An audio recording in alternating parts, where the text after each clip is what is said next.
नमस्कार दोस्तों, स्वागत है मेरे YouTube चैनल कुमार हिंदी कहानियाँ में। आज हम सुनेंगे कहानी कर्म बड़ा या भाग्य। एक बार की बात है, राजा विक्रमादित्य के दरबार में दो व्यक्ति आए। एक ने कहा, राजन, हम दोनों में विवाद चल रहा है कि कर्म बड़ा है या भाग्य। मैं कहता हूँ कि कर्म बड़ा है और यह कहता है कि भाग्य। अब आप ही इसका उत्तर बताइए। विक्रमादित्य उलझन में पड़ गए। उन्होंने उन लोगों को 6 महीने बाद आने को कहा। विक्रमादित्य वेश बदलकर पड़ोस के एक नगर में पहुँचे। वहाँ उन्हें एक व्यापारी मिला। व्यापारी ने राजा से पूछा, तुम कौन हो भाई? इस नगर में नए जान पड़ते हो। मेरा नाम विक्रम है, मैं कल ही यहाँ आया हूँ और इस समय नौकरी की तलाश में जा रहा हूँ। राजा ने कहा, एक सेवक की तो मुझे भी ज़रूरत है। अगर मेरे पास नौकरी करना चाहो तो बताओ, और कितना वेतन लोगे? व्यापारी ने पूछा। प्रतिदिन 1000 मुद्राएं, राजा बोले। तब व्यापारी चौंक कर बोला, आखिर तुम में ऐसा क्या गुण है जो तुम इतना अधिक वेतन मांग रहे हो? मैं वह काम भी कर सकता हूँ जो कोई दूसरा नहीं कर सकता। राजा ने उत्तर दिया, ऐसी बात है तो तुम्हारी नौकरी आज से ही पक्की हुई। व्यापारी ने कहा। दिन भर काम करने के पश्चात राजा को 1000 मुद्राएं मिली। उनमें से आधी उन्होंने ब्राह्मणों को दे दी। बची मुद्राओं में से आधी गरीबों और भिखारियों में बांट दी। शेष में से कुछ साधु सन्यासियों को दे दिया तथा कुछ अपने खाने पीने के लिए रख लिया। राजा जब भोजन करने बैठे तभी अचानक एक योगी आ गया। बोला, बेटा, बहुत भूखा हूँ, कुछ खाने को हो तो दो। राजा ने अपनी थाली योगी के आगे रख दी। योगी भोजन कर आशीर्वाद देकर चला गया। राजा को भूखा ही रहना पड़ा। तब राजा ने सोचा, आज मैंने मेहनत की, पैसा भी कमाया, पर भोजन भाग्य में न था, इसलिए नहीं मिला। लेकिन हाँ, दूसरों की सहायता करने का पुण्य भाग्य में था, सो मिल गया। अगर परिश्रम ही नहीं करता तो न भोजन मिलता न ही पुण्य। कुछ दिनों बाद व्यापारी सेवक बने राजा व कुछ सेवकों के साथ विदेश यात्रा के लिए निकल पड़ा। एक दिन अचानक समुद्र में तूफान आ गया।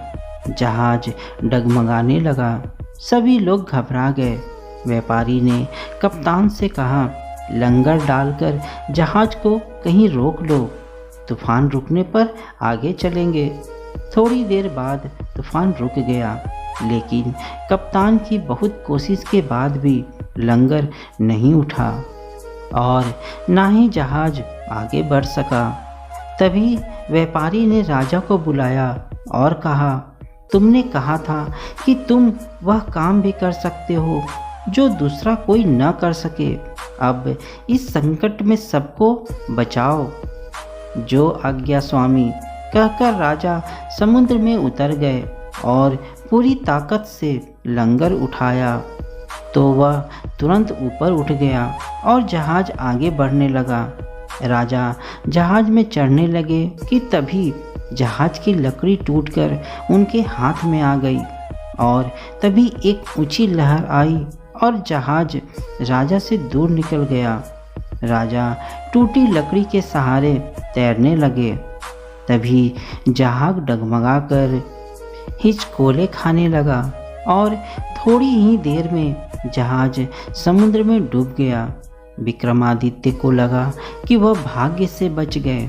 उन्होंने लंगर उठाया, कर्म किया था, तभी भाग्य ने भी उनका साथ दिया।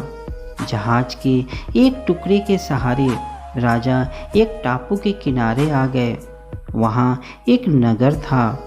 राजा नगर के द्वार पर पहुँचे। देखा, वहाँ बड़े बड़े अक्षरों में लिखा था, सिंहल देश की राजकुमारी की विवाह राजा विक्रमादित्य से होगा और एक दिन वह यहाँ अवश्य आएंगे। राजा असमंजस में थे कि द्वारपाल की आवाज़ से चौंक पड़े। कौन है आप श्रीमान? मैं राजा विक्रमादित्य हूँ, राजा ने कहा। स्वागत है राजन, हम सब आपके ही प्रतीक्षा में थे, कहकर द्वारपाल राजा को तुरंत राजकुमारी सिंहावली के महल की ओर ले गया। राजकुमारी से उनका विवाह हुआ। पूरे नगर में खुशियाँ छा गई। राजा विक्रमादित्य के दिन आनंद में बीतने लगे। वह यह भी भूल गया कि वह किस काम से अपने नगर से निकले थे। एक दिन राजकुमारी की दासी ने उनसे कहा, क्षमा करें राजन, आप अपना जीवन यहाँ क्यों नष्ट कर रहे हैं? आप यह भूल गए हैं कि आपको कुछ और भी करना है। राजा ने कहा, तुम ठीक कहती हो, यह तो कोई मायावी नगरी लगती है। यह बताओ कि मैं अपने राज्य वापस कैसे जाऊं? चारों ओर तो समुद्र ही समुद्र है। तब उस दासी ने कहा, राजकुमारी के अस्तबल में एक काले रंग की जादुई घोड़ी है। वह उड़कर दुनिया के किसी भी कोने में जा सकती है। आप अवसर मिलते ही यहाँ से निकल जाइए। एक दिन अवसर मिलते ही राजा जादुई घोड़ी पर सवार होकर अपने नगर के समीप पहुँच गए और उस जादुई घोड़ी को वहीं से वापस भेज दिया। नगरवासी अपने राजा को देख फूले नहीं समाये। अगले दिन राजा ने उन दोनों व्यक्तियों को बुलाया। राजा विक्रमादित्य ने अपने अनुभवों के आधार पर कहा, भाग्य और कर्म साथ साथ चलते हैं। यह एक ही गाड़ी के दो पहिए हैं। अगर भाग्य साथ दे किंतु कर्म ना करो तो कुछ भी प्राप्त नहीं होता। इसी तरह अगर कर्म करो पर भाग्य साथ ना दे तब भी कुछ हासिल नहीं होगा। तो दोस्तों, आपको यह कहानी कैसी लगी मुझे कमेंट में ज़रूर बताना। साथ ही मेरे चैनल में नए हो तो चैनल को लाइक, शेयर और सब्सक्राइब जरूर कर लेना। और हाँ, बेल आइकन प्रेस करना मत भूलना। धन्यवाद।